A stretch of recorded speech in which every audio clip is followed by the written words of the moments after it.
ओम शांति। 13 मई 2026 बाबा का शकार मुरली। मीठे बच्चे, बाप द्वारा तुम्हें जो सृष्टि के आदि मध्य अंत की नॉलेज मिली है, इसे तुम बुद्धि में रखते हो। इसीलिए तुम हो स्वदर्शन चक्रधारी। प्रश्न: रूह को पावन बनाने के लिए रूहानी बाप कौन सा इंजेक्शन लगाते हैं? उत्तर: मन मना भव का। यह इंजेक्शन रूहानी बाप के सिवाय कोई लगा नहीं सकता। बाप कहते हैं, मीठे बच्चे, तुम मुझे याद करो। बस याद से ही आत्मा पावन बन जाएगी। इसमें संस्कृत आदि पढ़ने की भी जरूरत नहीं है। बाप तो हिंदी में सीधे शब्दों में सुनाते। रूह को जब यह निश्चय हो जाता है कि रूहानी बाप हमें पावन बनने की युक्ति बता रहे हैं, तो विकारों को छोड़ती जाती है। ओम शांति। ओम शांति का अर्थ तो बच्चों को समझाया है। आत्मा अपना परिचय देती है। मेरा स्वरूप शांत है और मेरा रहने का स्थान शांति धाम है, जिसको परम धाम, निर्माण धाम भी कहा जाता है। बाप भी कहते हैं कि देह अभिमान छोड़ देही अभिमानी बनो। बाप को याद करो, वह है पतित पावन। यह कोई भी नहीं जानते कि हम आत्मा हैं। यहाँ आए हैं पाठ बजाने के लिए। अब ड्रामा पूरा होता है, वापिस जाना है। इसीलिए कहते हैं, मुझे याद करो तो तुम्हारे विकर्म विनाश होंगे। इसको ही संस्कृत में कहते हैं मन मना भव। बाप ने कोई संस्कृत में नहीं कहा है। बाप तो इस हिंदी भाषा में समझाते हैं। जैसे गवर्नमेंट कहती है एक ही हिंदी भाषा होनी चाहिए, बाप ने भी वास्तव में हिंदी में ही समझाया है। परंतु इस समय अनेक धर्म, मठ, पंथ होने के कारण भाषाएं भी अनेक प्रकार के कर दी है। सतयुग में इतनी भाषाएं होती नहीं है जितनी यहाँ है। गुजरात में रहने वालों की भाषा अलग है। जो जिस गांव में रहते हैं वह वहाँ की भाषा जानते हैं। अनेक मनुष्य हैं, अनेक भाषाएं हैं। सतयुग में तो एक ही धर्म होगा, एक ही भाषा थी। अभी तो बच्चों को सृष्टि के आदि मध्य अंत की नॉलेज बुद्धि में है। यह कोई शास्त्र में नहीं है। ऐसा कोई शास्त्र नहीं जिसमें यह नॉलेज हो। न कल्प की आयु का ही लिखा हुआ है, न किसको मालूम है। सृष्टि तो एक ही है। सृष्टि का चक्र फिरता रहता है। नई से पुरानी, पुरानी से फिर नई होती है। इसको ही कहा जाता है स्वदर्शन चक्र। जिसको इस चक्र का नॉलेज है उसको कहा जाता है स्वदर्शन चक्रधारी। आत्मा को ज्ञान रहता है यह सृष्टि चक्र कैसे फिरता है। वह फिर श्री कृष्ण को, विष्णु को स्वदर्शन चक्र दे देते। अब बाप समझाते हैं को तो नॉलेज थी नहीं। सृष्टि के आदि मध्य अंत का नॉलेज बाप ही देते। यह है स्वदर्शन चक्र। बाकी कोई हिंसा की बात नहीं जिससे गला कट जाए। यह सब झूठ लिख दिया है। यह नॉलेज बाप के सिवाय कोई मनुष्य मात्र दे न सके। मनुष्य को कभी भगवान कह नहीं सकते, जबकि ब्रह्मा, विष्णु, शंकर को भी देवता कहा जाता है। जो बाप की महिमा है वह देवताओं की है नहीं। बाप तो राजयोग सिखा रहे हैं, ऐसे नहीं कहेंगे। बच्चों की भी वही महिमा है जो बाप की है। बच्चे फिर भी पुनः जन्म लेते हैं। बाप तो पुनः जन्म में नहीं आते। बच्चे बाप को याद करते हैं। ऊंचे ते ऊंचा है भगवान, वह सदा पावन है। बच्चे पावन बन फिर पतित बनते हैं। बाप तो है ही पावन, बाप का वर्षा भी जरूर चाहिए बच्चों को। एक तो मुक्ति चाहिए, दूसरा जीवन मुक्ति चाहिए। शांति धाम को मुक्ति, सुख धाम को जीवन मुक्ति कहा जाता है। मुक्ति तो सबको मिलती है, जीवन मुक्ति जो पढ़ेंगे उनको मिलेगी।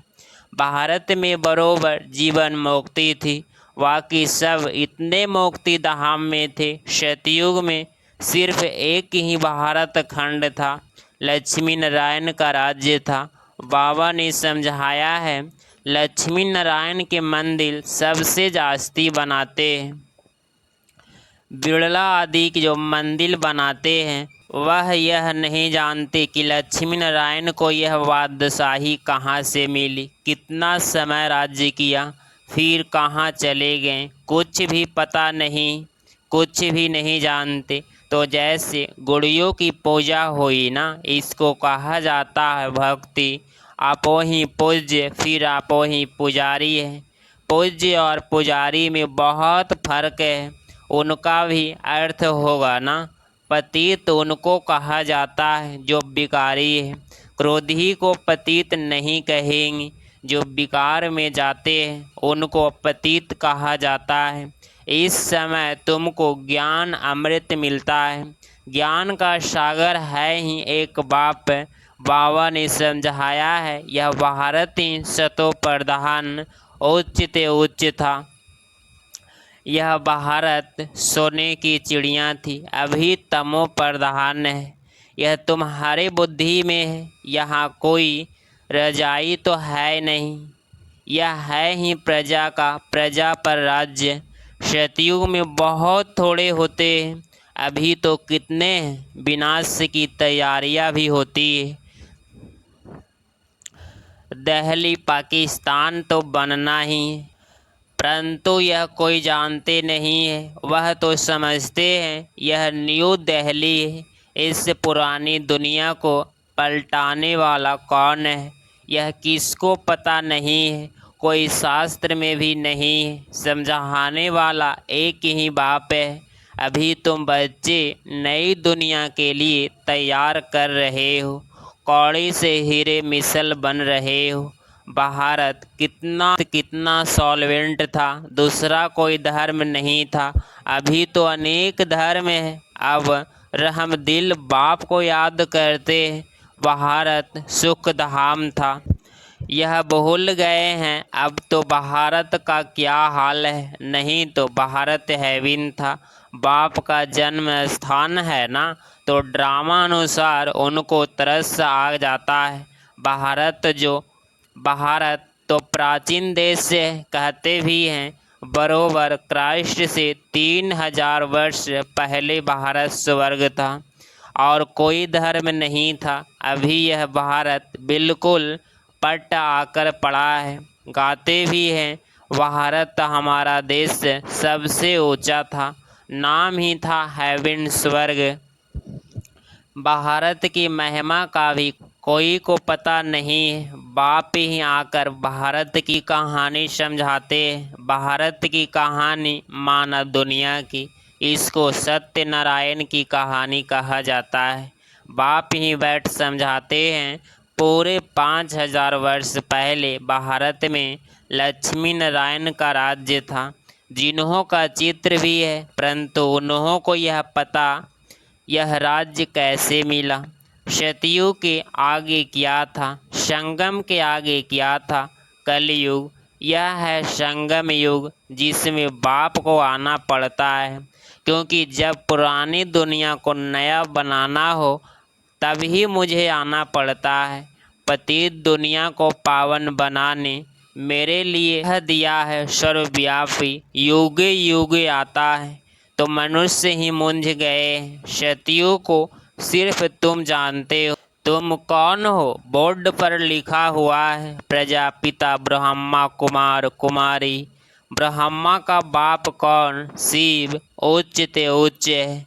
पीछे है ब्रह्मा, फिर ब्रह्मा द्वारा रचना होती है। प्रजापिता जरूर ब्रह्मा को ही कहा जाता है। शिव को प्रजापिता नहीं कहेंगे। शिव सभी आत्माओं का निराकार बाप है।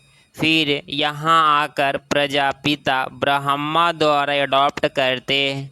बाप समझाते हैं, मैंने इसमें प्रवेश किया है। उन द्वारा तुम मुख्य वंशावली ब्राह्मण बने हो। ब्रह्मा द्वारा ही तुमको ब्राह्मण बनाए, फिर देवता बनाता हूँ। अभी तुम ब्रह्मा के बच्चे बने हो। ब्रह्मा किसका बच्चा है? ब्रह्मा के बाप का कोई नाम है, वह है शिव निराकार बाप। वह आकर इसमें प्रवेश कर एडॉप्ट करते हैं, मुख्य वंशावली बनाते हैं।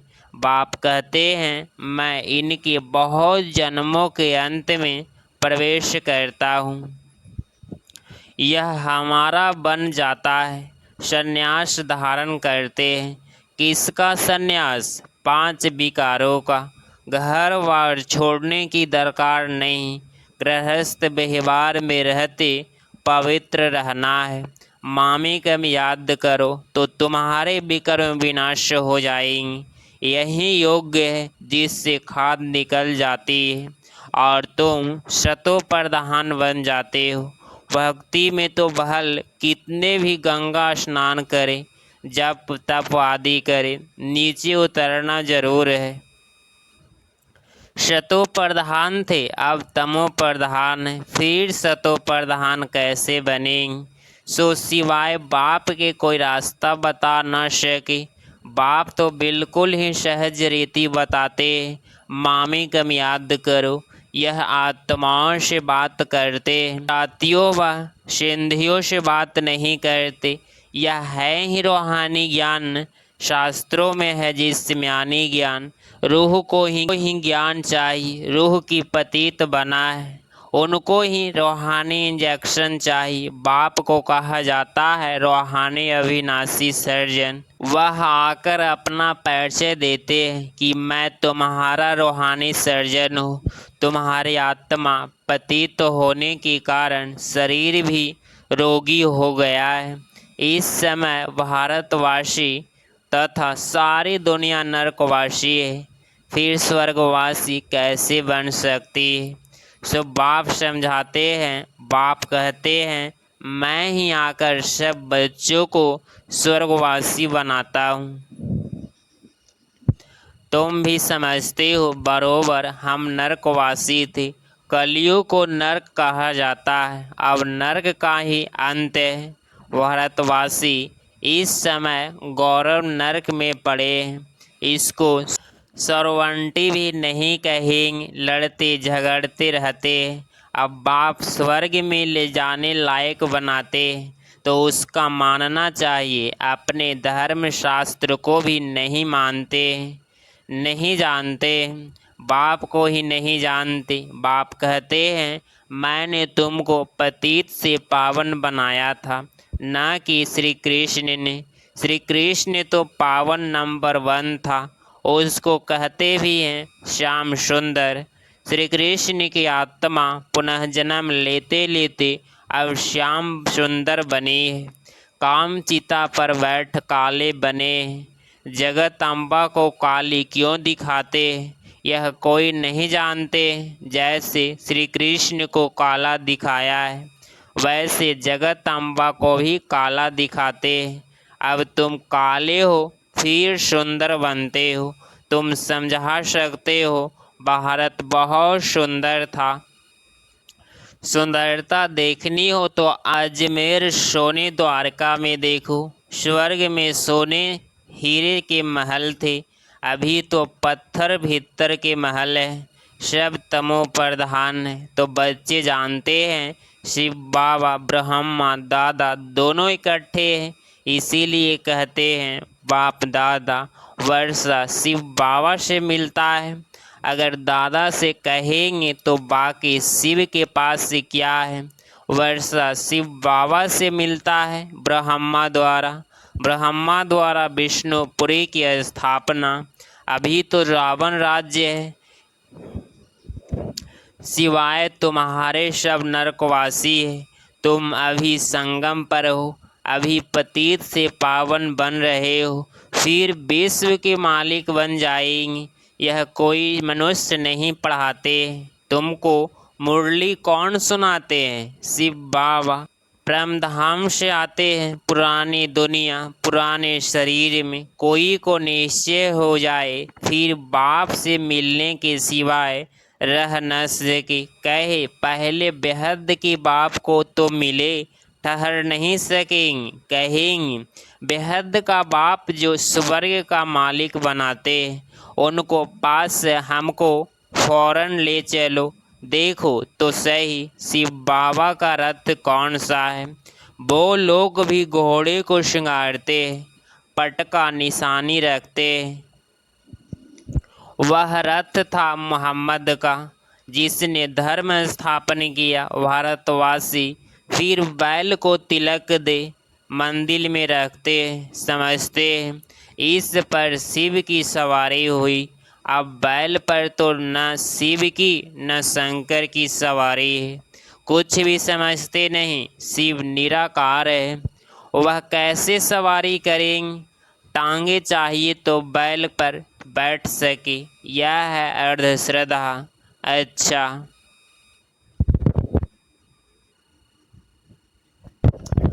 मीठे मीठे सिकिलधे बच्चों प्रति माता पिता बाप दादा का याद प्यार और गुड मॉर्निंग।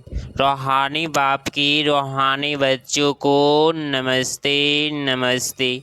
धारणा के लिए मुख्य सार पॉइंट नंबर फर्स्ट, बाप से जो ज्ञान अमृत मिलता है उस अमृत को पीना और पिलाना है। पुजारी से पूज्य बनने के लिए विकारों का त्याग करना है।